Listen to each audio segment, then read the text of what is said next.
ang mga kwento ng pag-ibig, kwento ng buhay, at kwento ng pag-asa dito sa Barangay Love Stories. Love Stories. Ang pagiging magulang ay panghabang buhay na tungkulin. Ang pagdadala ng bata sa mundo ay malaking responsibilidad na hindi dapat baliwalain. Ikaw, kabarangay, paano ka matatawag na mabuting magulang?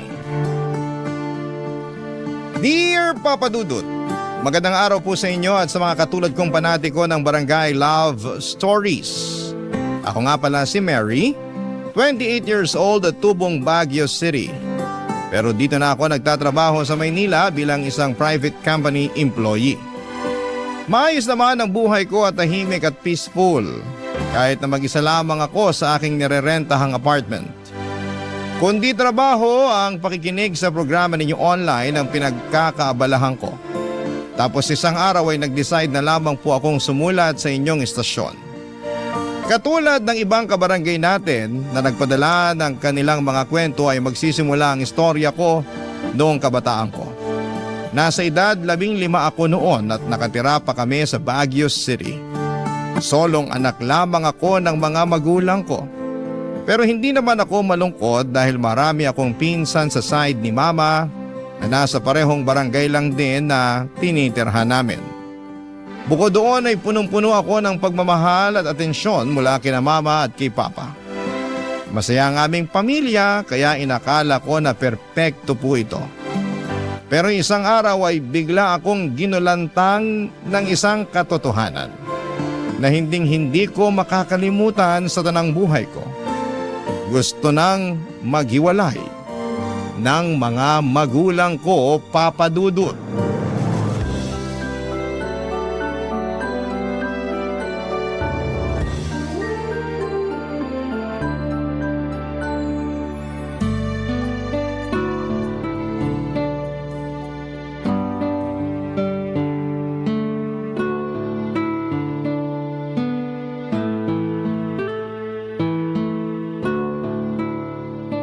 Ano pong ibig niyong sabihin?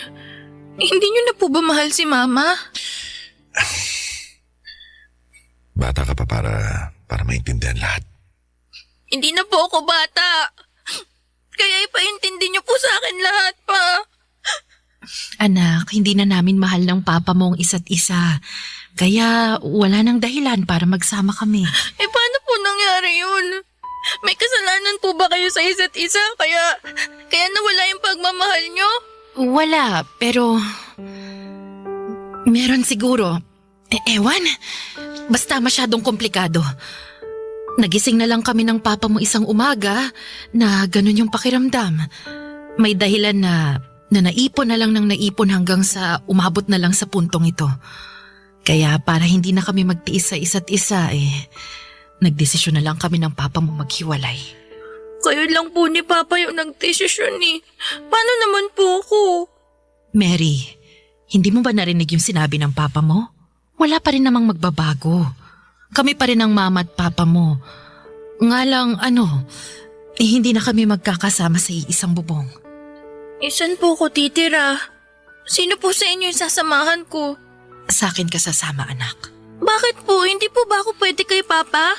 Anak, pwede naman pero mamamalagi kasi ako sa Maynila pag umalis na ako rito sa bahay natin sa Baguio. May nahanap na naman akong tutuluyan kaso maliit lang eh. Kasya lang sa isang tao. Tsaka nag-aaral ka pa rito, nak. Baka mahirapan lang tayo pag lumipat ka ng eskwelahan. Sa Maynila na po pala kayo titira. Ibig sabihin, ang layo niyo na sa amin. Dadalo pa po ba kayo rito, Pa? Hindi ko masabi kasi baka maging abala ako sa trabaho, nak eh. Tulad ng dati, trabaho na lang kaya ang pakasalan mo, no, Teban? Cecil, ka na magsimula ng away. Hindi ako nagsisimula ng away. Sinasabi ko lang yung totoo. Totoo lang din yung sinasabi ko, di ba? Kaya ano ba problema doon? Ikaw, tsaka yung pag-iisip mo ng problema. Alam mo kung makapagsalita ka, akala mo kung sino ka. O bakit? Anong problema mo sa pananalita ko, ha? Ma, pa, huwag na po kayong mag-away oh. Nak, pasensya na ha. Itong mama mo kasi masyadong takles eh.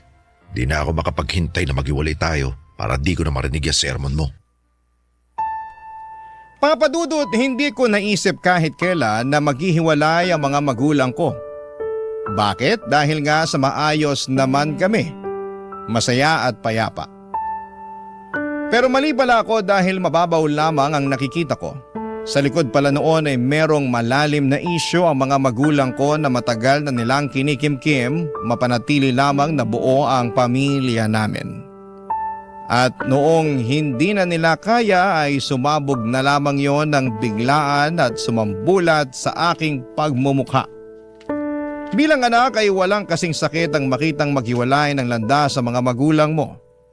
At kahit na anong iyak ko ng mga panahong yon ay wala pa rin nagawa ang aking mga luha upang ayusin ang relasyon na matagal nang sira, Papa Dudut. Naiwan ako sa poder ng mama ko samantalang nagpunta naman sa Maynila si Papa. Tuloy ang buhay, ika nga. Makalipas nga ang 4 na buwan ay nagkaroon ng bagong kinakasama ang mama ko na mayroong mga anak na mas matanda sa akin. Ang masama nito ay may kakaiba silang pag-uugali.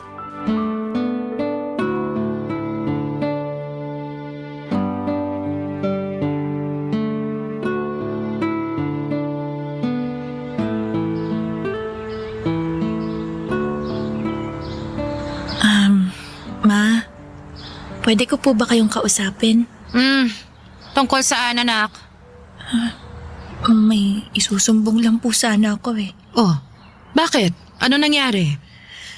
Yung mga anak po kasi ni Tito, sina Jordan tsaka si Leo, kung ano-ano po kasing malalaswang salita yung sinasabi nila sa akin eh. Ha?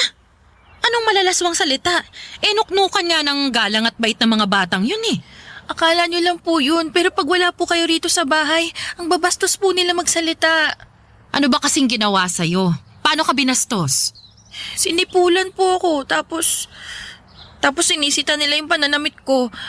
Maiksi raw po kasi ako mag-short na konti na lang makikita na raw yung singit ko. Oh, di kasalanan mo naman pala kung bakit. Po? Ako?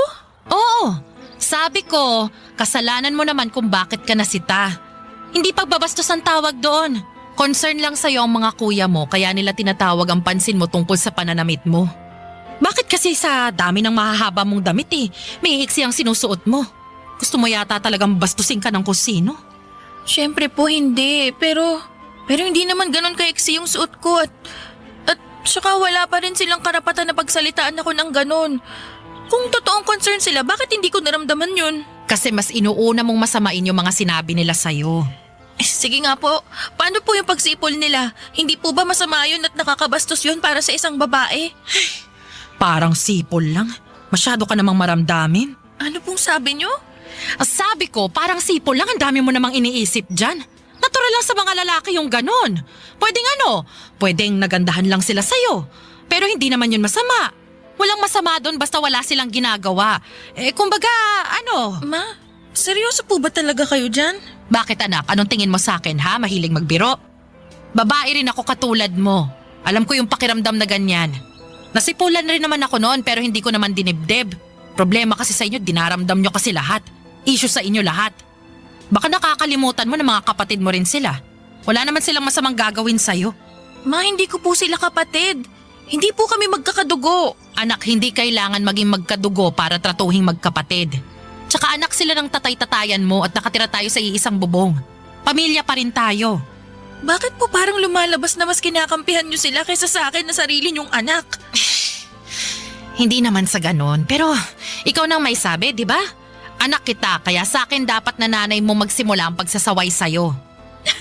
Na para bang ako yung may kasalanan? Ako na nga yung ginawa ng masama kaya ako nagsumbong sa inyo eh. Hindi lahat na nagsusumbong biktima. Kaya, pwede ba? Tumigil ka na, Mary. Ayusin mo sarili mo. Ayusin mo yung pananamit mo kung ayaw mo palang mabastos at masita. Ikaw ang babae, kaya ikaw ang matutong mag-adjust sa mga kalalakihan.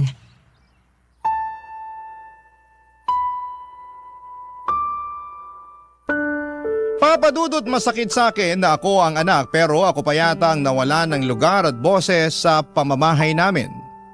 Simula kasi nang tumira kasama namin ang pamilya ng kinakasama ni Mama ay lumiit at sumikip na ang mundong ginagalawan ko. Dahil sa pagkakalayo ng edad at loob namin, hindi ko nakasundo ang mga step sibling ko.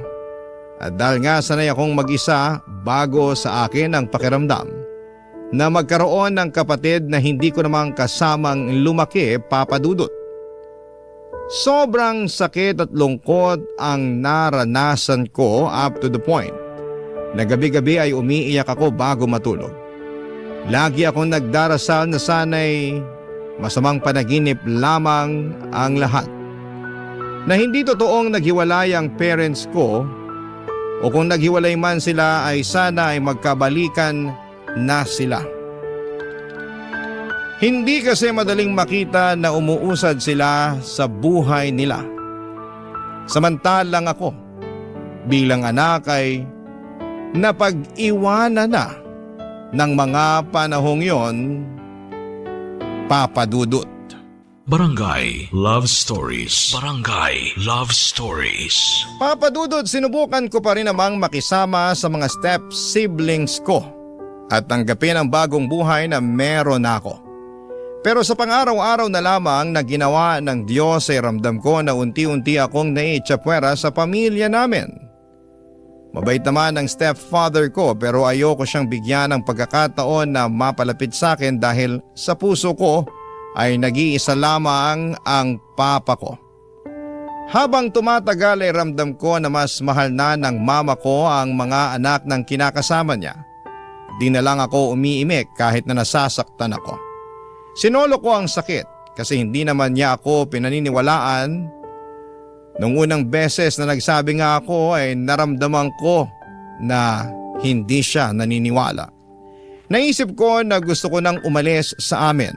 Kaya nga gumawa ako ng paraan para makontak ang aking tatay, Papa Dudut.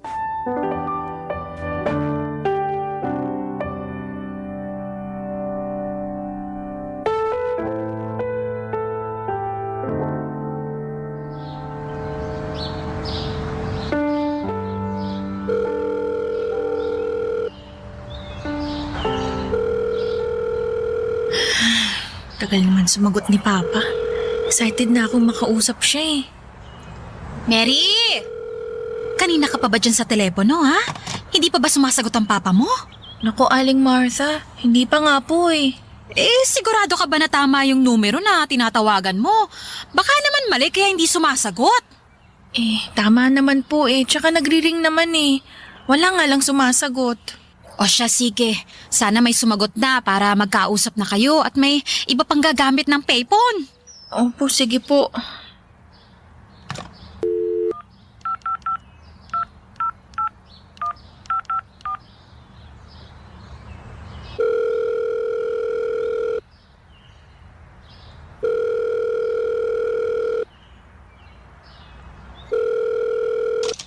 Ay, hala, may sumagot na. Hello? Hello, Pa? Mary, Ako nga po, Pa.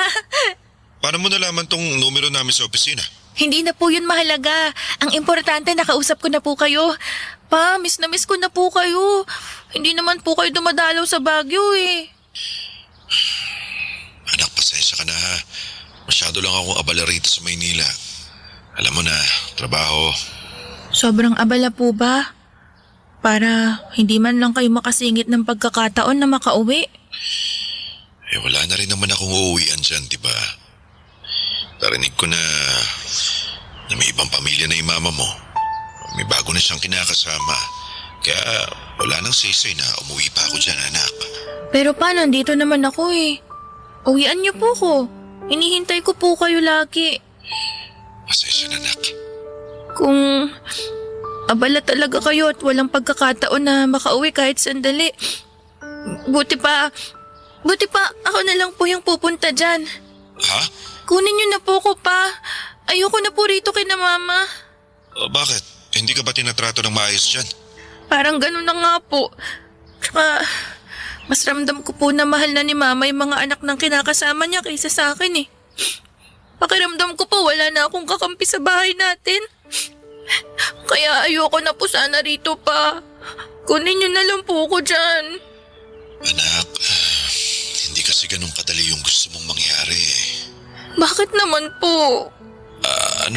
Kasi si Papa meron na rin kasi kinakasama si Papa. Po? Ang tita Marga mo. Ha? Hindi po ba niya alam na may anak na kayo? Alam niya pero hindi ko alam kung ano yung mararamdaman niya pag sinabi kong gusto mong tumira kasama namin. Bakit magagalit po ba siya? Ewan ko, Mary ha. Mabuti pa tatanungin ko na lang muna siya tapos babalitaan na lang kita. Sige po pa. O siya, sige na. Ibababa ko na tong tawag at marami pa akong trabaho na dapat tapusin. Sandali naman po. Nak, sa susunod na lang tayo mag-usap ha. Kailan naman po yun? Pag bakante na ako tsaka pag may sagot na yung tita Marga mo. O sige na. Mag-iingat ka palagi.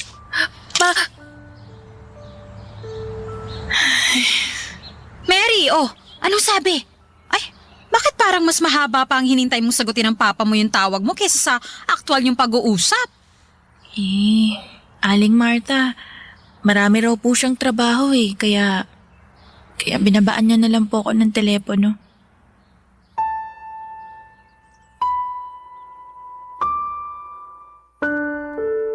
Papa Dudut, akala ko ay puro trabaho lamang ang inaasikaso ni Papa sa Maynila tulad ng dahilan ng paghihiwalay nila noon ni Mama.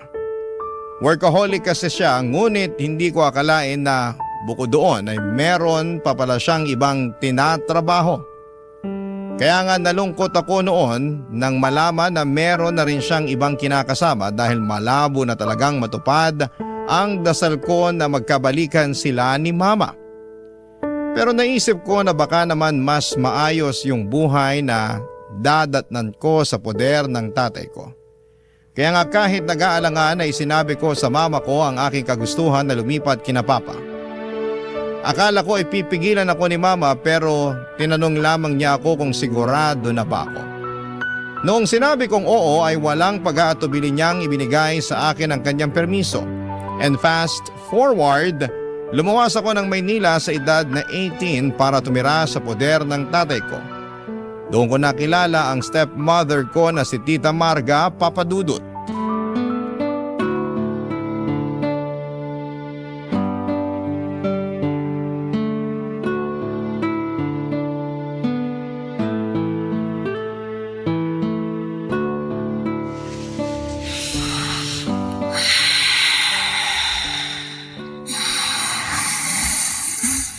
Hoy, Mary!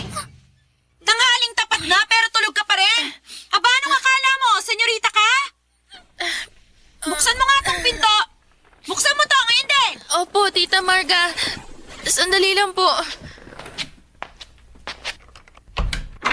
Aba, tama nga ako.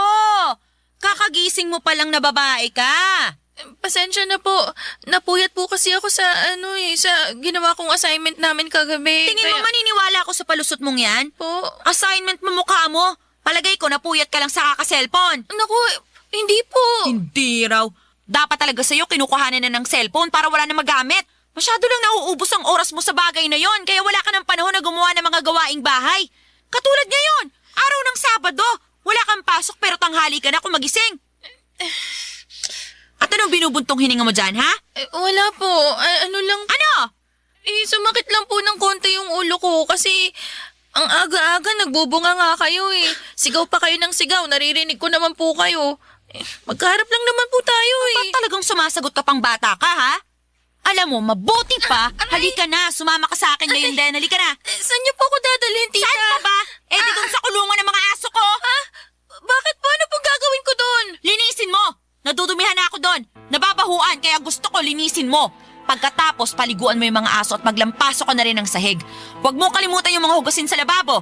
Kagabi pa yun Wala rito ang papa mo kaya wala kang masusumbungan sakaling naiisip mong magsumbong. Hindi ko naman po naiisip yun pero ang dami niyo naman pong pinapagawa. Kaya ko po bang gawin lahat yun? Kayang-kaya mo yon lalo na kung sisimulan mo ng gawin ngayon. Tsaka nararamihan ka na dyan? Kakaunti pa nga lang yun. Ano bang tingin mo sa sarili mo? Baksyonista ka rito sa pamamahay ko? Pwes nagkakamali ka. Sorry po, tita. Sige po, gagawin ko na po yung mga pinag-uutos niyo. Mabuti pa nga. Ayusin mo ha. Kundi naku, mananagot ka talaga sa akin. Nagkakaintindihan ba tayo, Mary? Opo, Tita Marga. Uulitin ko lang na wag kang magsusumbong sa papa mo. Dahil lalo kong dadagdagan ng gawaing bahay mo. Huwag mo rin subukang magpakampi sa kanya dahil sisirain ko ang buhay mo. Naiintindihan ko po. Mabuti na yung nagkakaintindihan tayo. Hindi porke anak ka ng tatay mo, ituturing na rin kitang parang anak ko. Mahiya ka nga, hindi tayo magkadugo. Para sa akin, ibang tao ka pa rin. Sige na! Kumilos ka na at huwag mo na akong titigan dyan dahil dudukutin ko yung mga mata mo. Akala mo kung sino makatingin? Pinagmamalakihan pa ako? Ay nako, sige na! Alis na!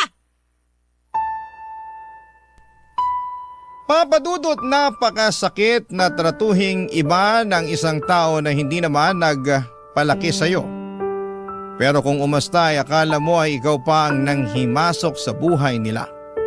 Kung tutuusin, ako naman ang unang dumating sa buhay ng tatay ko, pero akala mo ay inagawan ko siya ng pagkakataon na masolo ang papa ko nang tumira ako sa pamamahay nila.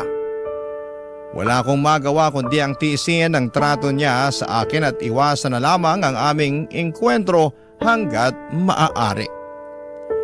Ayoko rin naman kasing masira ang relasyon nila ni Papa dahil nakikita ko kung gaano siya kamahal ng tatay ko. Masakit lang sa akin na makitang masaya na ang mga magulang ko sa kani-kanilang buhay at bagong kinakasama. Habang ako naman ay nagdurusa pa. Hindi naman sa pag-aastang kawawa pero paulit-ulit ko noong tanong sa aking sarili kung paanong nagagawang magdesisyon ng mga matatanda na maghiwalay ng landas at umusad na lamang ng hindi sinasaalang-alang ang nararamdaman ng kanilang mga anak. Papa Dudut. Barangay Love Stories. Barangay Love Stories. Papa Dudut, nung nabuntis ang stepmother ko ay unti-unti kong naramdaman na nawala na ng puwang sa pamamahay namin ng presensya ko. Mas lalo kasi itong minahal ng tatay ko at nabawasan ang atensyon niya sa akin. Inunawa ko na lamang, lalo't naging clingy sa kanya ang nanay-nanayan ko. Masaya naman ako at excited na magkaroon ng kapatid na masasabi ko na kadugo ko, pero andun pa rin yung paghahanap ko ng kalinga ng tatay ko. Kahit saang anggulo kasi tingnan ay anak pa rin niya ako. Pero parang gusto talaga kaming paglayuin ni Tita Marga. Gusto nito na sa kanya lamang at sa magiging anak nila ni Papa matuon ang buong atensyon at pagmamahal ng tatay ko. Hindi ko tuloy mapigilang mainggit sa mga kaklase ko na mayroong kumpletong pamilya at mabait na magulang. Kasabay noon ay unti-unti na rin akong nagtatanim ng galit at hinanakit sa sarili kong ama, Papa Dudut.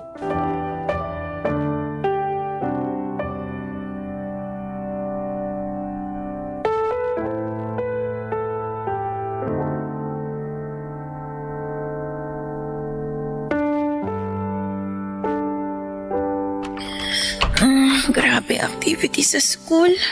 Kapagod. Ay, buti pa, upo muna ako rito sa sofa para naman maginhawa ng pakiramdam ko. Kanina pa ngalay na ngalay itong mga binti ko eh. Ay, grabe. Sarap talaga sa pakiramdam. Kagagaling mo lang sa eskwelahan tapos uupo-upo ka rin naman dyan sa sofa. Eh di ba panay upo na rin kayo nun sa klase ninyo? Opo, pero puro kami tayo kanina kasi nag-design po kami ng stage para sa activity namin. Wala akong pakialam. Hindi ko pa nakukuha yung mga sinampay dun sa balkonahe. Buti pa kunin mo na at malapit ng dumilim. Ayoko mahamugan ng mga damit ko. Tita, pwede po bang maya-maya na lang po? Pagod po kasi talaga ako eh. Paano mas pagod ka pa sa akin? Eh ako nga itong maghapon naglaba at naglinis ng bahay. Tapos ikaw, yan na nga lang ang gagawin mo, ang dami mo pang reklamo. Hindi naman po ako nagre-reklamo eh. Humihingi lang po ako ng konting oras para makapagpahinga kasi napagod din naman po ako. Hindi lang po kayong pagod. At talagang sumasagot ka na ha? Yan ba natututuhan mo sa eskwelahan ha, Mary? Oh, ano nangyayari rito? Ba't sumisigaw ka, Marga? Eh yan kasing anak mo, Teban eh. Sinasagot-sagot ako. Hindi po totoo yun pa. O kung hindi totoo, bakit nagagalit tita mo? Kasi gusto lang niya. Ayaw niya lang sa akin. Galit siya sa akin kaya lagi siyang ganyan. Ano ba pinagsasabi mo, anak? Paano ayaw sa'yo ng tita mo? At saka bakit siya magagalit sa'yo? Gusto na po kasi niya ako mawala rito sa bahay niyo dahil magkakaanak na kayo. Marga, totoo ba yun? Siyempre hindi. Sa akin ka nga maniwala, Teban, at huwag dyan sa anak mong pasenyorita. Hindi po ako pa senyorita. Utosera lang po talaga kayo. Oh, narinig mo ba yon? Sinagot niya ako, di ba? Ngayon ko lang po kayo sinagot kasi sumusobra na kayo. Harap-harapan niyo na po ako sinisiraan sa papa ko. At bakit yun naman gagawin yun, Aber? Tumigil na kayo, pwede. Mahiya nga kayo sa mga kapitbahay, puro kayo away. Bakit ako pinagagalitan mo? Diyan ka sa anak mo magalit, pagsabihan mo. Sige na. Mary, mag-sorry ka ngayon din sa tita mo. Pa, bakit ko naman po gagawin? Dahil sinabi ko. Okay? O naman wala naman po akong kasalanan eh. Mas lalo naman ako. Ako kaya ang sinagot-sagot mo. Kaya nga, sige na, mag-sorry ka na sa tita mo. Tumahimik ka na lang. Ka na sumagot-sagot dahil masama yun. Hindi kita pinag-aral para mambastos ang nakakatanda sa'yo, ha? Napakawalang utang na loob mo naman, Mary. Imbis na magpasalamat ka sa pag-aalaga sa'yo ng tita mo, sa pagtrato niya sa'yo bilang tunay na anak, ganyan lang yung igaganti mo sa kanya. Anak, nakakahiya yun. At ako pa po talaga yung nakakahiya. Kumusta naman po kaya kayo na sarili niyong anak pero hindi niyo magawang kampihan at paniwalaan? Anong sinabi mo? Yung totoo pa. Masyado niyo na kasing mahal si Tita Marga eh. Para sa inyo, wala na siyang ginawang mali. Pero ang totoo, hindi talaga mabuti yung pagtrato niya sa akin eh. Malayong malayo sa sinasabi niyong tunay na anak ang tingin niya sa akin. Galit ako sa inyo pa. Galit ako sa inyo ni Mama.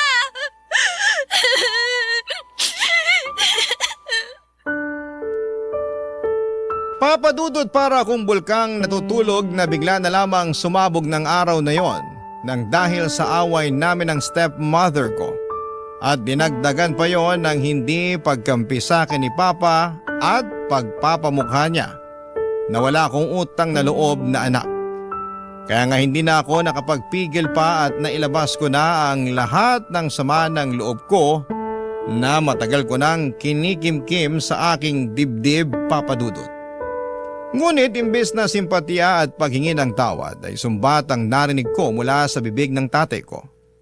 Malakas ang kutob ko na brainwash na siya ng stepmother ko.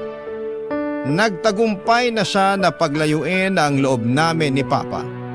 At wala na akong magagawa pa doon. Kaya nang hindi ko na kinaya ay nag-decide na lamang akong lumayas sa bahay namin. Dala ang kaunting ipon at lakas ng loob ay namuhay po akong mag-isa. Nag-working student ako hanggang sa mapatapos ko ang aking sarili sa kolehiyo. Nagtrabaho ako at hindi na kahit kailanman lumingon sa pinanggalingan ko. Bagaman may espasyo sa puso ko, nagpatuloy ako sa buhay. Mabilis na nagdaan ang ilang taon at bigla na lamang akong nakontak ng mama ko para humingi ng tulong pinansyal. May sakit siya noon at wala na raw kasi siyang malalapitan. Bilang anak ay nahabag naman ako, kaya tinulungan ko siya. Pero sinamantala lamang ng mama ko ang kabaitan ko.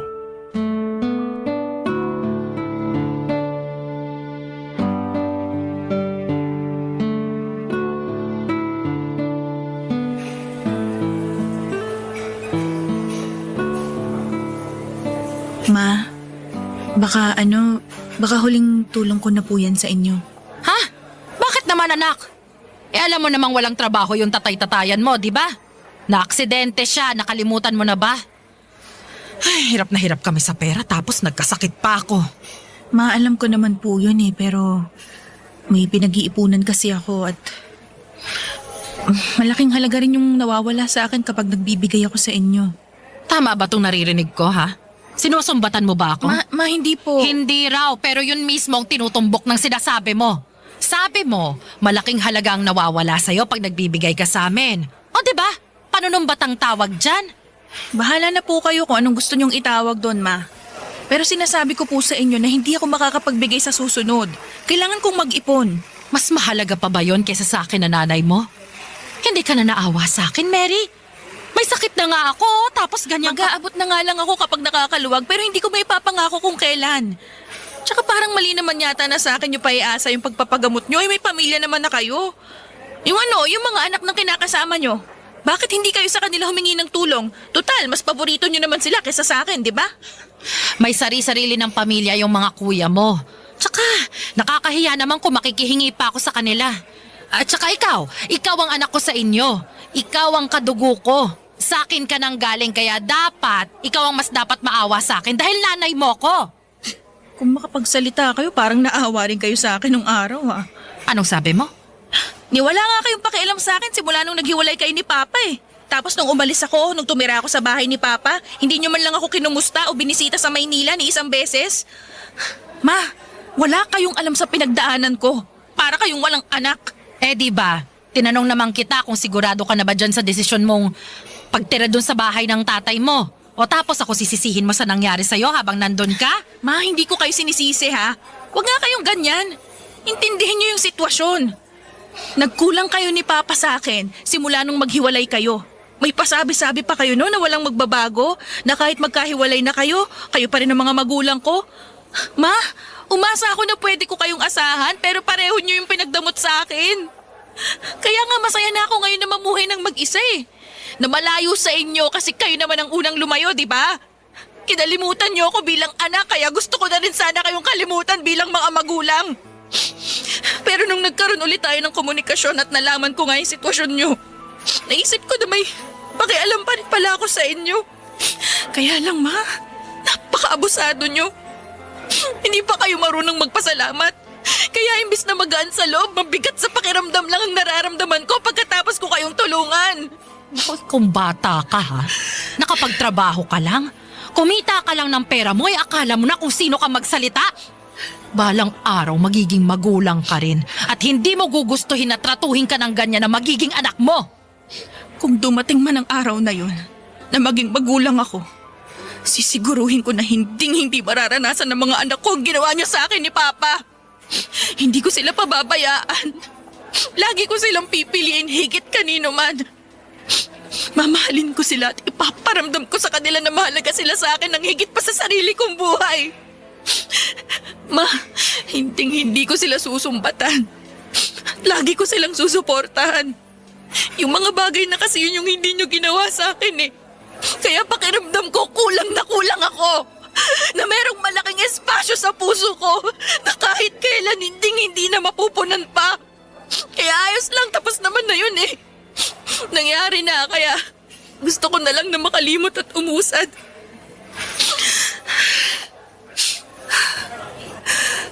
Pasensya ka na, Ma. Pero hindi nyo na ako makikita pa. Papadudo, tawagin niyo na akong masamang anak. Pero yun talaga ang huling beses na nagkita at nagkausap kami ni Mama. Malaki-laki naman ang perang ibinigay ko sa kanya noon na hindi niya nagawang pasalamatan pa. Pero ayos lang dahil para sa akin ay huling beses na naman yon. Ang gusto ko na lang sa ngayon ay makausad sa buhay ko nang hindi sila kasama. Malungkot mag-isa ngunit iba ang dalang kapayapaan kapag malayo ka sa mga taong nagpahirap sa buhay mo. Oo, magulang ko sila pero hindi nila ako trinato bilang anak. Kaya deserve nilang iwanan. Ayoko nang magpakamartir. Sa ngayon ay nakafocus na ako sa aking sarili, inaaral kong patawarin sila. Pero ayoko na silang pabalikin sa aking buhay. Hanggang dito na lamang po ang sulat ko, Papa Dudut. Sana po ay mapili po ninyong basahin at itampok sa inyong programa sa Barangay Love Stories. God bless and more power to your station. Ang inyong forever kapuso at ka-barangay forever, Mary.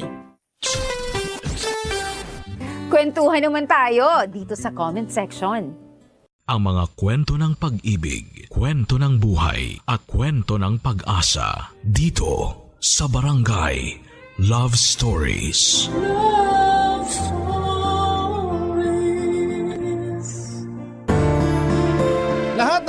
ay may karapatang magbago at bumawi sa mga pagkakamaling nag-iwan ng marka sa mga taong nasaktan nila. Huwag sanang mangibabaw ang matinding panguhusga dahil ang bawat tao ay may kanya-kanyang storya at pahina na hindi pa nakikita ng iba. Ikaw, kabarangay, minsan na rin bang nangibabaw sa iyo ang panguhusga o mas pinili mong palawakin na lamang ang iyong pangunawa? Dear Papa Dudut, mapagpalang araw po sa inyo at sa mga nakikinig sa inyong programa ngayon. Tawagin niyo na lamang po ako sa pangalang Joreen. 31 years old at isang tomboy, nagtatrabaho ako bilang kolektor ng isang microfinance company. Nag-iisang anak po ako. Lumaki ako sa poder ng tatay ko na tawagin niyo na lamang po sa pangalang Dodong. Sanggol pa lamang po ako nang iwanan ng nanay ko ang tatay ko. Hindi raw kasi niya matanggap na si Papi ang nakabuntis sa kanya. Papadudot, may kapansanan po ang tatay ko at kinakahiyayo ng nanay ko kaya naghanap siya ng ibang lalaki. Napaka-selfish po ng dahilan niyang yon kaya dala-dala ko ang tinatago kong sama ng loob sa kanya habang lumalaki. Papadudot, sa kabila ng pagiging single parent ay napalaki ako ng maayos ng tatay ko. Kahit kailan ay hindi naging issue sa kanya ang pagiging tomboy ko at tinanggap niya ako ng buong buo. Minsan nga ay siya pa ang bumibili ng mga damit na panlalaki para suportahan ang mga hilig ko. Hindi niya rin ako kinakahiya sa mga nakakakilala sa amin. Kahit na hindi pa naman ako sumasakses sa buhay ay parang ang yaman-yaman ko na tuwing ipinagmamalaki niya ako bilang anak niya. Hindi man po siya mayaman ay busog na busog naman po ako sa pagmamahal. Nagawa akong pag-aralin ni tatay hanggang kolehiyo at natapos ko naman ang isang 2-year course sa computer studies. Pero kahit napagtapos na niya ako, hindi na rin niya naisipan pang mag-asawa ulit para may makasama naman siya tuwing nasa trabaho ako. Mas gusto niya pa raw na pagtuunan ng pansin ang pagiging ama sa akin at yung 10 taon na niyang barbershop. Papa Dudut.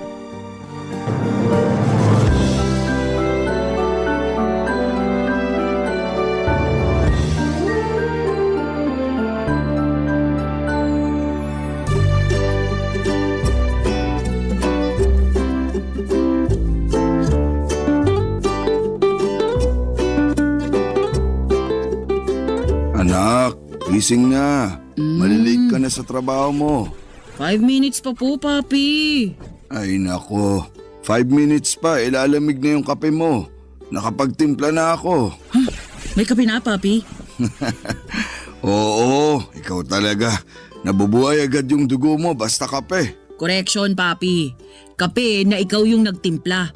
Ibang klase ka kasi magtimple, parang may magic yung mga kamay mo. Sus, binubola mo na naman ako. O sige na, tumayo ka na dyan para makakain ka na. Kapag nagtagal ka pa dyan, dadaling ko sa higaan yung mga pagkain at susubuan pa kita. Ay naku, Papi. Hindi na mauulit yung nangyari noon. Hindi na talaga. Para naman kasi akong batang kailangan pang subuan. Binata na kaya tong anak niyo. Oo na, binata ka na nga kaya nagiging pasaway ka na sa akin. Wow, kailan yun, Papi? Parang araw-araw naman ako naging mabuting anak ah. Hindi ko maalala, anak. Kaya sige na, tumayo ka na dyan at simulan mo na yung mga ritual mo. Mukha ba ako mangkukulam, Papi? Nako, masyadong maganda yung lahi natin para magmukhang mangkukulam ka. Pogi, Papi, hindi maganda. Ay, oo na, sige na. Pogi na kung pogi.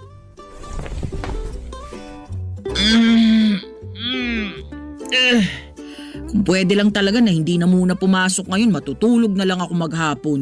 Anak, kung gusto mo magpahinga muna, huwag mong pilitin yung sarili mo. Ako na lang muna magtatrabaho para sa ating dalawa. Yan naman ang hindi pwede, Papi. Okay na yung doon ka na lang sa pagupitan natin para dumami na yung mga pogi dito sa barangay natin. Ang papangit kasi ng mga nakikita ko sa daan eh. Baka gusto mong silang alukin ko ng libreng gupit, Papi. Kahit nga libre, walang gustong magpagupit sa akin eh. Papi naman eh. Negatron ka kaagad. Magkakaroon ka rin ng maraming customer niyan. Yaan mo, Papi. Kapag wala akong pasok, tutulungan kita. Kahit wag na, anak. Mas gusto kong nagpapahinga ka lang kapag wala kang pasok sa trabaho. Kaya ko na yung barbershop. Ako na bahala ron. O siya, kumain ka na. Nakahanda na rin yung mga gamit mo.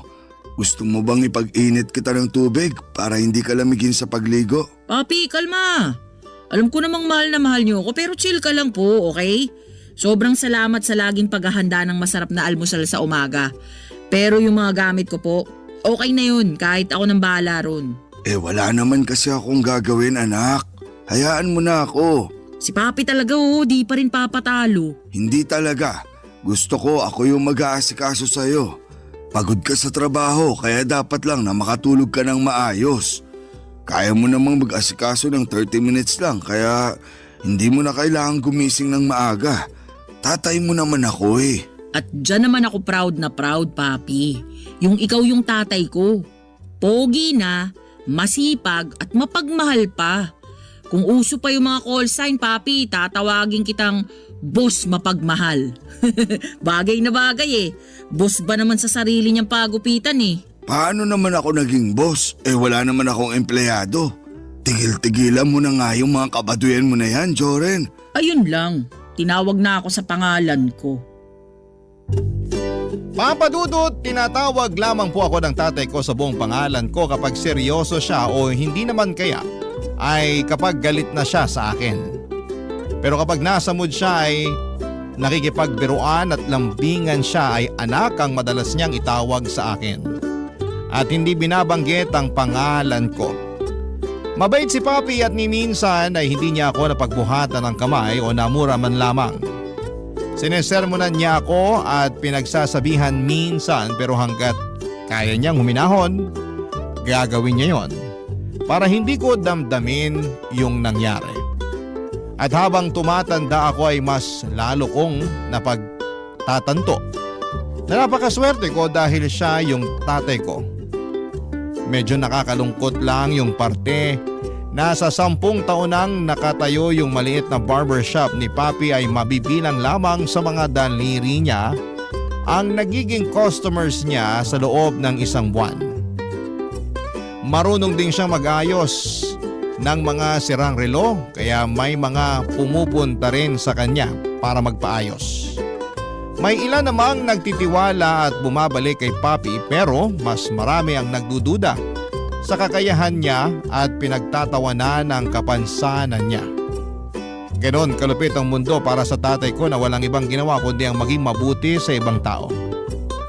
Papa Dudut, pinanganak po si Papi na bulag ang kanang mata niya.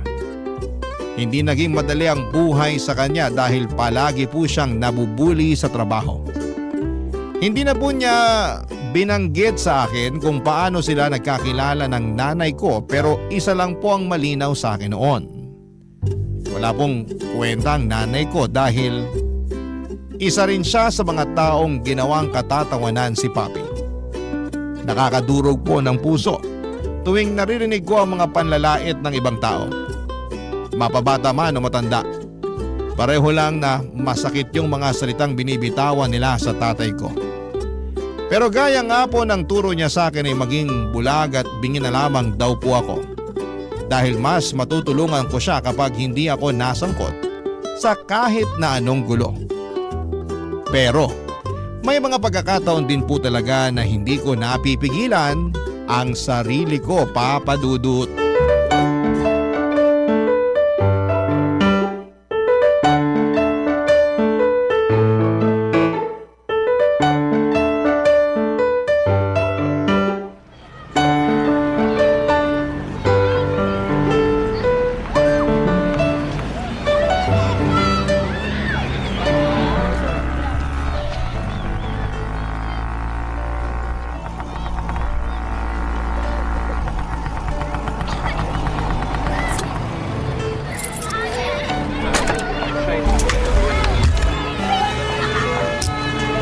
Ay, nakauwi rin sa wakas. Hoy, Joren!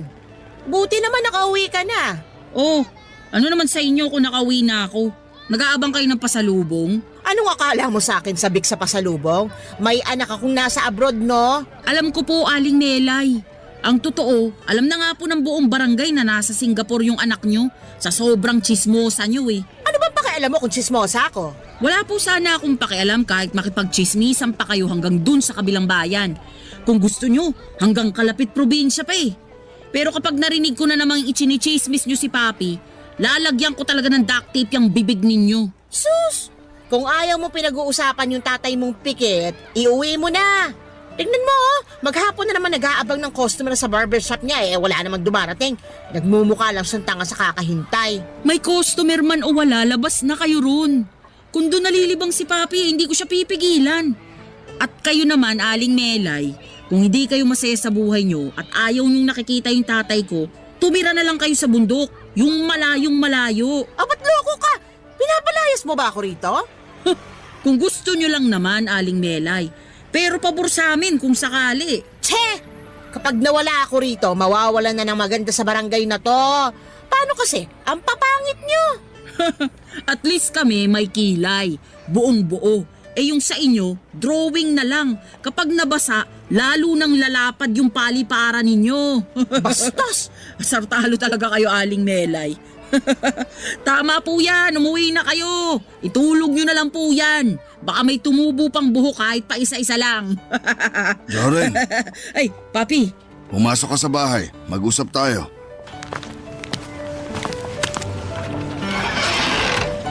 Papi, sorry na. Nagsasorry ka na naman tapos ulitin mo rin naman yung ginawa mo. Kasi naman dinadali na naman kayo ni Aling Melay. Wala nang ibang nakikita kundi yung kapansanan ninyo. Alam kong bulag yung kanang mata ko at tanggap ko na yung kapintasan ko. Sa tingin mo ba, maaapektuhan pa ako sa mga sinasabi nila? Kahit ipagsigawan pa nila ng harap-harapan na bulag yung isang mata ko, wala pa rin akong gagawin. Totoo naman yung sinasabi nila eh. Oo, masakit. Pero marami na akong pinagdaanan na mas malala pa sa nangyayari ngayon. Kaya hindi na ako apektado. Kaya nga binilinan kita na wag nang papatulan si Melay, hindi ba? Sorry na, Papi. Di ko lang talaga napigilan eh. Nagpark lang naman ako ng motor sa tapat ng bahay natin tapos kung ano-ano nang sinabi ni Aling Melay. Siyempre, tatay ko kayo eh. Hindi ako papayag na laiting kayo sa kahit na anong paraan pa yun, Papi. Paano yung usapan natin? Mawawalan na lang ng silbi kasi hindi ka nakatiis na pumatol. Magkaiba po kasi tayo, Papi. Kung kayo po, kaya ninyong palampasin na lang yung mga panlalait at pang-iinsulto sa inyo, bilang anak, masakit po sa akin yun. Kaya pasensya na, Papi. Kasi hanggat may naririnig akong hindi maganda, papatol at papatol pa rin ako.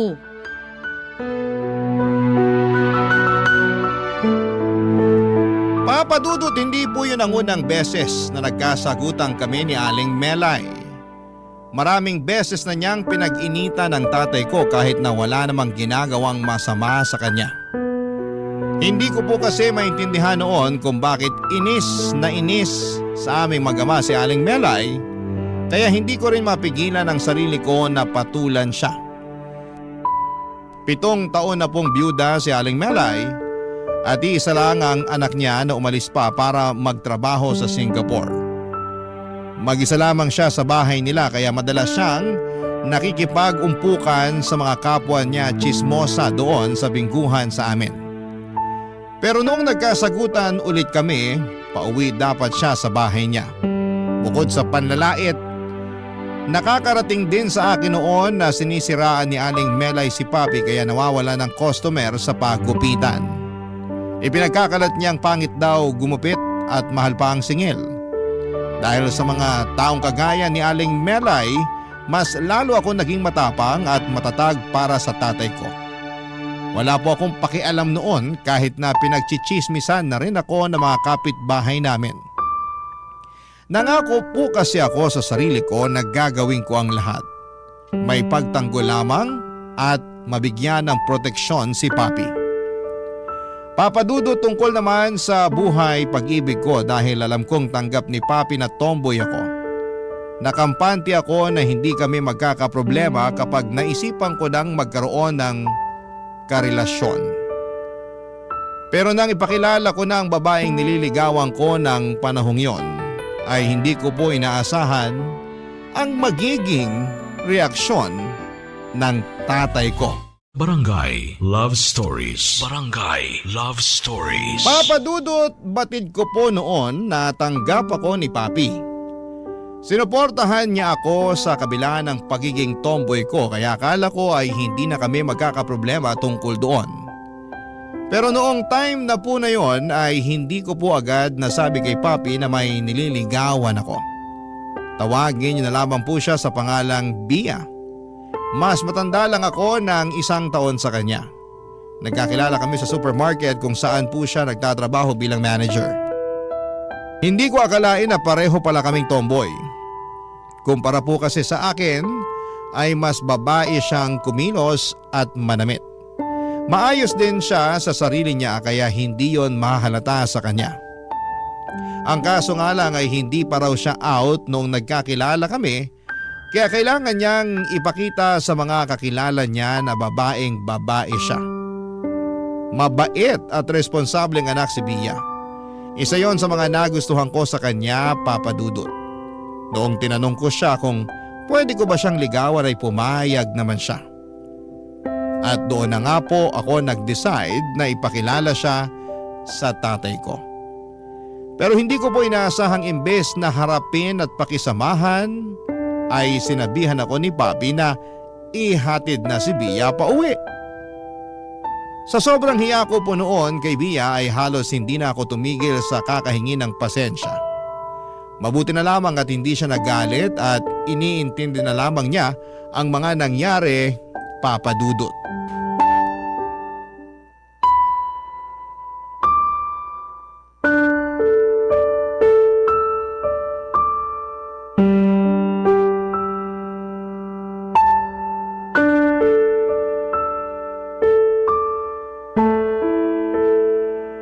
Papi, mag-usap nga tayo. Wala tayong dapat na pag-usapan, Joren. Magpapahinga na ako. Papi, kailangan nyo ba talagang gawin yun? Kung hindi nyo gusto si Bia para sa akin, maiintindihan ko naman po yun eh. Pero yung pinauwi nyo siya at hindi man lang hinarap ng maayos, Papi naman. Masisisi mo ba ako? Ni minsan nga, wala kang binanggit sa akin na may nagugustuhan ka na palang babae. Tapos ngayon, bigla mo na lang dadalhin dito. Akala ko po ba tanggap nyo na tomboy ako? Oo, tanggap kita kahit ano ka pa. Pero sana, sinasabi mo sa akin na may balak ka na palang ligawan bago ka man lang magdala ng babae rito. Paano ko sasabihin? Baka ko nga sanang sorpresahin kayo. Kala ko kasi matutuwa kayo na magkaka-girlfriend na ako. Hindi naman pala. Sa tingin mo ba, hinahadlangan ko yung kaligayahan mo? Papi naman, wala naman po akong sinasabing ganyan. Ang pinupunto ko lang, parang hindi nyo kayang maging masaya para sa akin. Kaya ko, anak. Ano po yun, Paps? Bakit pinahiya nyo ako kay Bia? Pasensya ka na, anak. Hindi naman sa hindi ko gusto si Bia para sa'yo. Nalulungkot lang ako kasi baka kapag naisipan nyo nang magsama, iwan mo na ako. Baka bigla kang magbago. Parang hindi ko na kayang mabuhay na mag-isa lang, anak. Gusto ko yung napagsisilbihan pa rin kita. Papi, magkaka-girlfriend pa lang po ako. Hindi pa ako mag-aasawa. At saka malabo naman kaming maikasal kung sakali. Pero kahit na magmahalan pa kami ni Bia, hindi naman po ako mawawala. Solid tayo, di ba Papi? Pasensya ka na talaga, anak. Pinangunahan ka ba naman ng tatay mo eh? Ay, sa susunod kasi Papi, pag-usapan muna natin para nagkakaintindihan tayo. Mahirap kasi yung ganito. Hindi ko alam kung anong iniisip nyo o kung anong nararamdaman nyo. Kung mahalaga sa akin si Bia, mas lalo ka na, Papi. Kaya tuwing may sasabihin ka, pakikinggan kita. Pag-usapan po natin. Ikaw naman ngayon yung naninermon sa akin. Oo na, sige na. Sa susunod, magsasabi na ako sa'yo. Pero may hihingin sana akong pabor, nak. Ano po yun, Papi? Pwede bang dali mo ulit dito si Bia? Para makahingi man lang sana ako sa kanya ng pasensya. Nakausap ko na siya. At ayos na sa kanya yung nangyari, kaya huwag niyo na pong isipin yun. Pero mas maganda pa rin kung masasabi ko ng harapan, anak. Huwag kayong mag-alala. Isasama ko ulit siya rito. Pero baka sa susunod na linggo na lang. Busy na siya sa trabaho eh. Ayos lang naman, anak. Ay, ano ba tong nagawa ko? Sana lang hindi ako sungitan ng nililigawan mo kapag nagkita kami ulit. Hindi po ganun si Bia. Malawak yung pangunawa niya kaya hindi niya dadamdamin yung nangyari. Pero hindi ko itatanggi. Nasaktan siya, papi. Yung pamilya niya siguradong hindi matatanggap kapag inamin niya na hindi siya straight. Tapos nung nalaman niya na tanggap niyo ako, akala niya matatanggap niyo rin siya eh. Hindi sa kinukonsensya kita, papi ha, pero yun talaga yung naramdaman niya eh. Pero ngayong naiintindihan ko na rin kung bakit ganun yung naging reaction niyo, gusto ko pong ipaalam na hindi ako galit sa inyo. Okay tayo, papi. Okay na rin ako, anak. Papa Dudut, naiintindihan ko rin naman po noon si Papi nang sabihin niyang natatakot siyang maiwan na mag-isa. Mula pagkabata kasi ay sa akin na niya ibinuhos ang oras at panahon niya kaya wala na siyang pagkakataon na magkaroon pa ng bagong kinakasama. Nagkausap na rin naman sila ni Bia at mabilis lamang silang nagkasundo. Sabi kasi sa atensyon ng isang ama si Bia. Hindi niya raw naranasang makipagbiruan sa tatay niya dahil masyado itong masungit at palaging seryoso. Papadudot dahil sa amin ni Bia ay parang na-inspired din po noon na magka-love life si Papi. Masayahin naman talaga siyang tao pero noong time na yon, iba na ang mga ngiti niya at madalas na rin siyang pumuporma kahit sa pagupitan lang naman ang punta niya. Wala naman siyang naikukwento sa akin kaya wala akong ideya noon kung may nagugustuhan na ba siya o kung trip niya lamang talaga ang mag-ayos. Papadudot, may napansin din ako noon kay Aling Melay. Hindi na niya madalas na pinag-iinitan si Papi. Pero may time na nagtanong siya sa akin tungkol kay Bia. Akala niya si Papi ang nandiligaw kay Bia noong time na yon. Sinakyan ko lamang kung ano ang alam niya. Ang kaso'y mas lalo yata siyang nainis sa tatay ko. Hanggang sa may nakapagkwento sa akin na madalas palang pinapansin ni Aling Melay si Papi. Yung mga madalas kasama ni Aling Melay sa bingguhan ang nagsabi sa akin na inamin daw niya na may gusto siya sa tatay ko noong medyo nakainom siya. Tumawa lang naman ako noon dahil alam ko namang hindi siya gusto ni Papi. Malabong magustuhan nila ang isa't isa. Yon ang pinapaniwalaan ko, Papa Dudut.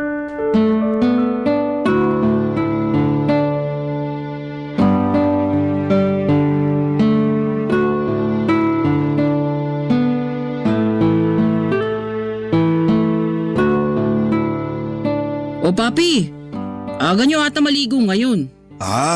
Maalinsangan kasi, anak. We, baka may lakad kayo papi ha. Naka-wax pa yung buhok mo oh. Pero teka, wax po ba yan o laway? Plema, anak. Yun ang sekreto. Kaya palaging maayos yung buhok ng papi mo. May sikreto ka pala papi. Pero seryoso, ngayon lang kitang nakitang ganyan. Ano namang ibig mong sabihin? Yung ganyan, nag-aayos kayo, pumuporma. Tsaka tignan nyo yung mukha nyo papi oh. Namumula yung magkabilang pisngi mo. Natural glow ba yan o in love ka na? Kilalang kilala kita papi. Bigla kang nauubo kapag may iniiwasan kang tanong. Ano nga ulit yung tanong mo? Kung in love ka na po ba? Bakit mo naman naisip yan? Wala lang. Marami lang akong napapansin sa'yo papi. At kung in love ka nga, wala namang kaso sa akin yun. May asim ka pa eh. Pag kulang na lang yung asim, nandyan lang naman si Aling Melay. Asim ng mukha nun eh. Papi, baka iba na yan ha? Paanong iba? Kinikilala pa lang naman namin yung isa't isa. Ha? Anong kinikilala? Yung ubo nyo yung tinutukoy ko papi. Ha? Akala ko naman kung ano na. Wala naman tong ubo ko, nak. May bumara lang sa lalamunan ko. May sinabi ka kanina, papi. Si Aling Melay? Siya ba yung dahilan kaya ka nagpapapogi ng ganyan? Kinikilala pa lang naman namin yung isa't isa, anak. Kinikilala? Sa dami ng paninira niya sa inyo? Baka nga kabisado niya na yung buong pagkatao niyo, papi. Sa dinami-rami naman po ng babae sa mundo, yung tao pa na talagang wagas kung mang-insulto yung napili nyo, papi naman. Anak, nagsorry na sa akin si Melay.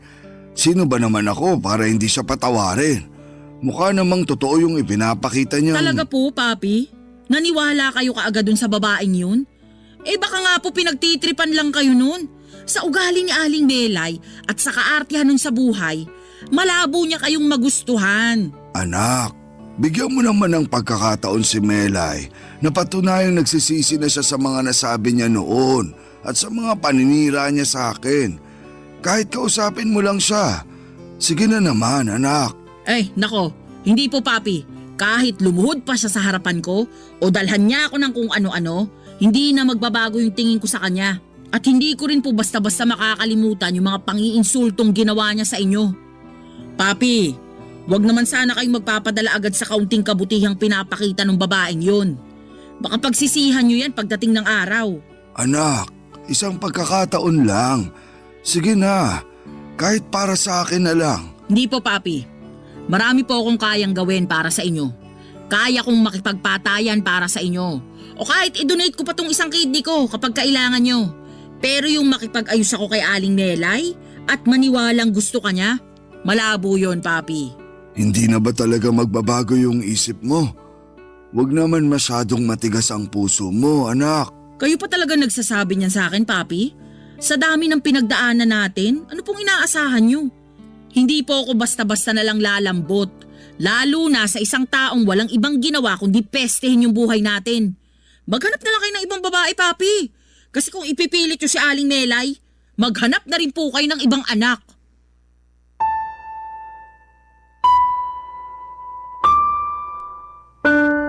Papadudot, dahil sa galit ko noon kay Aling Melay ay nakapagbitaw ako ng mga masasakit na salita sa tatay ko. Hindi ko man po siya minura pero batid ko pong mas masakit pa yung sinabi ko na maghanap na lamang siya ng ibang anak. Ilang araw po kaming walang kibuan ni Papi. Nainis ako at nasaktan naman siya sa ginawa ko. Pero kahit na hindi kami nag-uusap, ipinagluluto niya pa rin ako at inihahanda ang mga gamit ko tuwing papasok sa trabaho. Ang tanging naiba lang noon ay hindi na niya ako ginigising. Sinasadya na lamang niya na mag-ingay sa kusina para magising ako. Umabot pa po yun ng 1 linggo at yun na ang pinakamahabang panahon na hindi kami nag-usap ng tatay ko. Hindi na po siya nakikipagkita kay Aling Melay at napansin ko rin na hindi siya lumalabas ng bahay. Ilang araw nang sarado ang pagupitan niya. Doon na po ako hindi nakatiis, papadudot. Na-realize ko po kasi na hindi ako kayang ipagpalit ni Papi sa kahit na ano. Kahit na sa mismong kaligayahan pa niya ang nakasalalay. Barangay Love Stories. Barangay Love Stories. Sa 1 linggong hindi namin pag-uusap ni Papi ay marami po akong napagtanto, papadudot. Una na roon, yung kung gaano ako kamahal ng tatay ko. Naisip ko rin yung mga sakripisyo niya at yung palagi niyang paglalaan ng mas malawak na pangunawa para sa akin. Samantalang ako ay ipinagdadamot ko na maging masaya siya. Hindi ko siya mapagbigyan sa isang bagay na maaaring magpasaya sa kanya. Papadudot, kinausap na rin ako ni Bia tungkol doon. At pinayuhan niya ako na ako na mismo ang magbaba ng pride para magkaayos kami ni Papi. Ako naman po talaga yung nakapagbitiw ng masasakit na salita. Nasaktan ko po si Papi pero nanatili pa rin siya sa tabi ko at hindi ako pinabayaan sa kabila ng hindi namin pagkakaunawaan. Doon ko mas lalong napagtanto kung gaano ako kaswerte na anak niya ako at siyang magulang na nagpalaki sa akin. Kaya naman hindi ko na pinatagal pa yung tampuhan namin at nag-decide na akong suyuin si Papi, papadudot.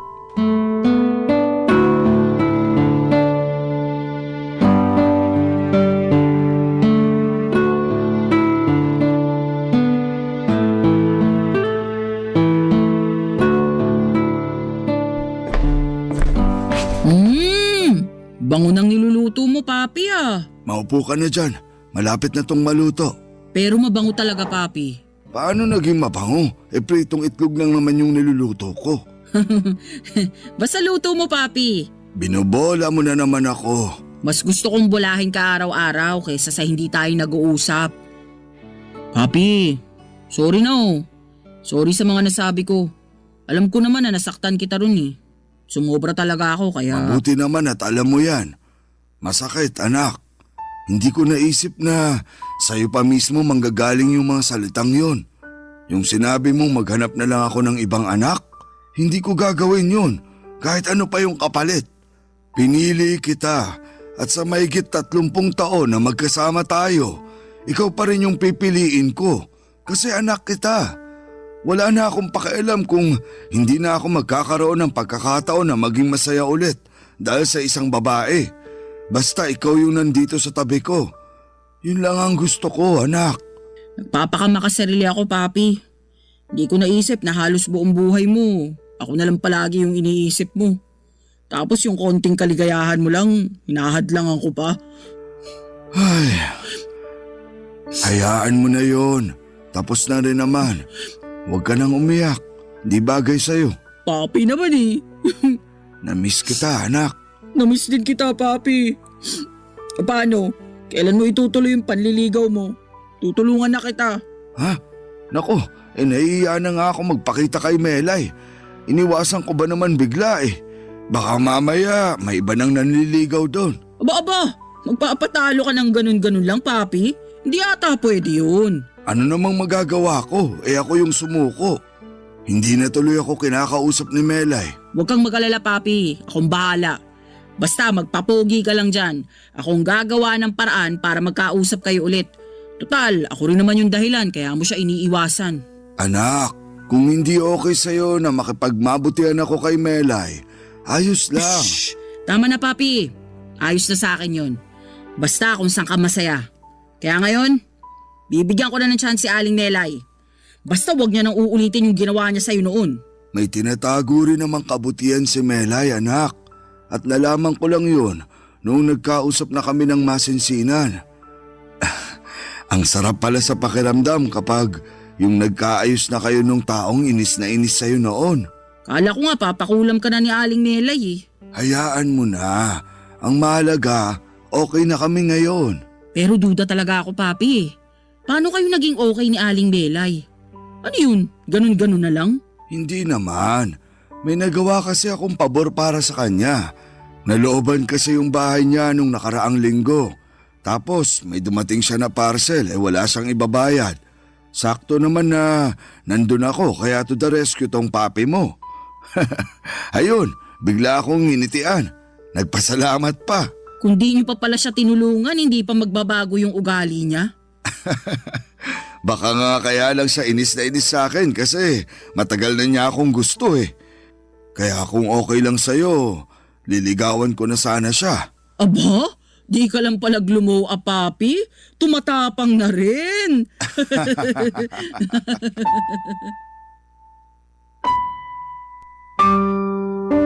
Papadudot nang makausap ko si Aling Melay at naayos na yung hindi pagkakaunawaan sa pagitan naming dalawa, nangako ako noon na hindi na makikialam pa sa kanila ni Papi.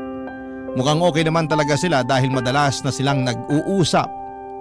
Kung noon ay puro parinig si Aling Melay, binabati na niya ako tuwing napapadaan sa madalas niyang tambayan. Hindi naman po ako nagbubuhatak sa bangko ko para sa tatay ko pero mula noong maging maayos, ang samahan nila ay tumigil na sa pagsusugal si Aling Melay. Sumasama na rin siya kay Papi sa simbahan at yun naman ang nagustuhan ko. Wala naman po akong ibang hinihiling noon kundi isang babaeng may takot sa Diyos at malawak na pangunawa para kay Papi. Noong mga panahong yon ay nakita ko yon kay Aling Melay. Siguro nga'y nahusgahan ko lamang siya ng maaga at hindi ko siya kinilala ng mabuti kaya naman naging masama agad ang tingin ko sa kanya. Kaya yung pagtanggap ko at pagrespeto sa kanya bilang isang babae na pinapahalagahan ng tatay ko ay paraan ko na rin para makabawi sa kanya, Papa Dudut.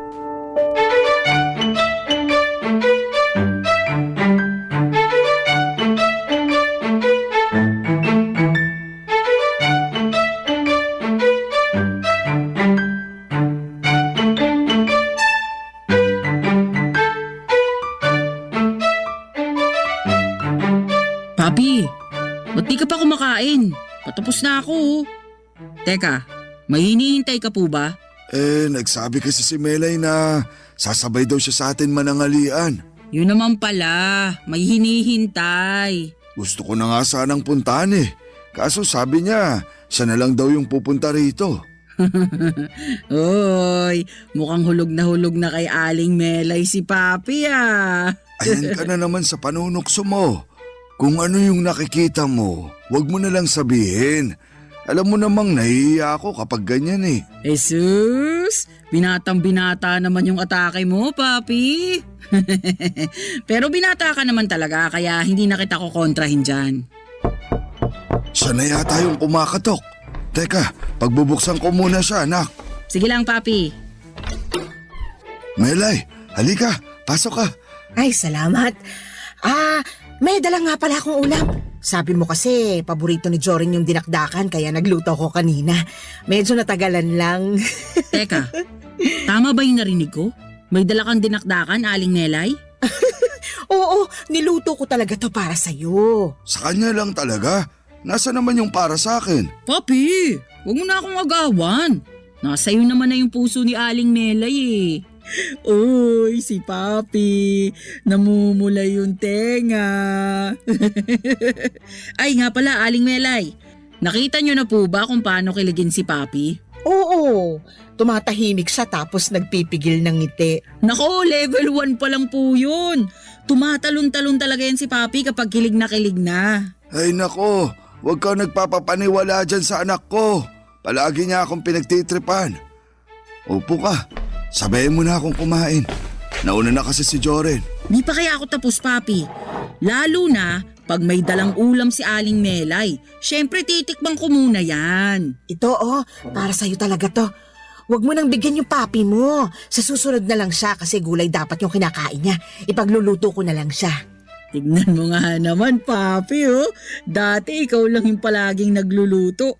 Ngayon, ikaw na yung ipinagluluto. Uy, isang kiss naman dyan. Hoy, tumigil ka nga, Joren.